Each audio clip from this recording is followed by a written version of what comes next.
they collected 19 people, and most of them were key members of the escape committee.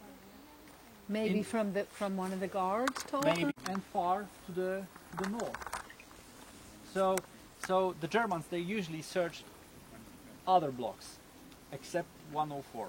But finally, they realized that maybe here something's going on. So they start to search this block.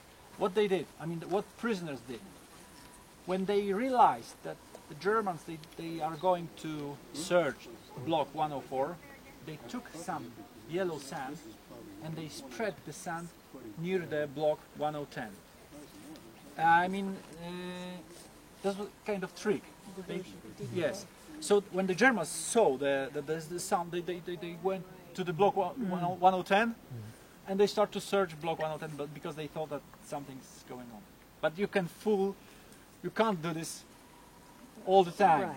So finally, the Germans, they realized that something's wrong. And there was one German guard, and he was called Rubberneck, because he had a very long neck, and he was very good.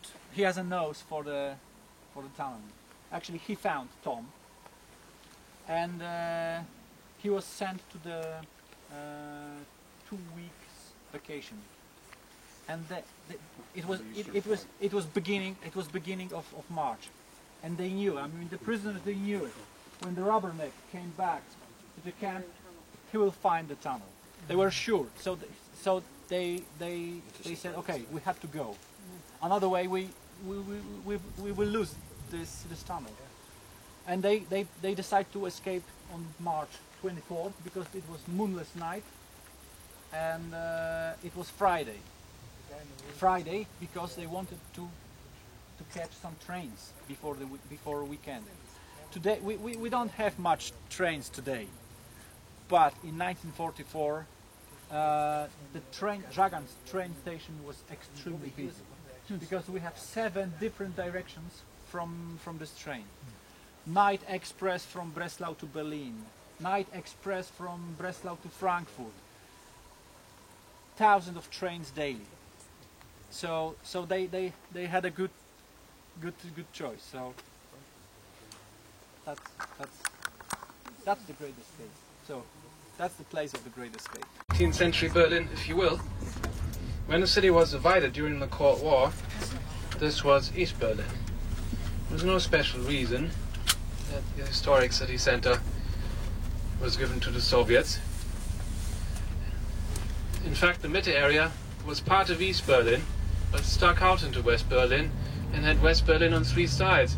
So just a few miles to your right, you'd get to what was part of the French sector, and ahead is just 100 meters, British sector, but further left, the former American sector. As you know, in 1945, at the end of World War II, Germany was divided up into Allied occupation zones by the main powers, Britain, the United States, France and the Soviet Union.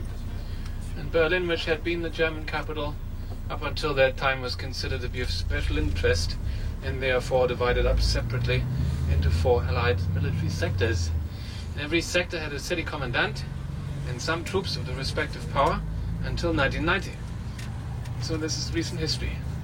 The Allied 4 power status of Berlin remained in place even after the creation of the 2 German states in 1949. Western Allied occupation zones formed the West German state. Turn left, please.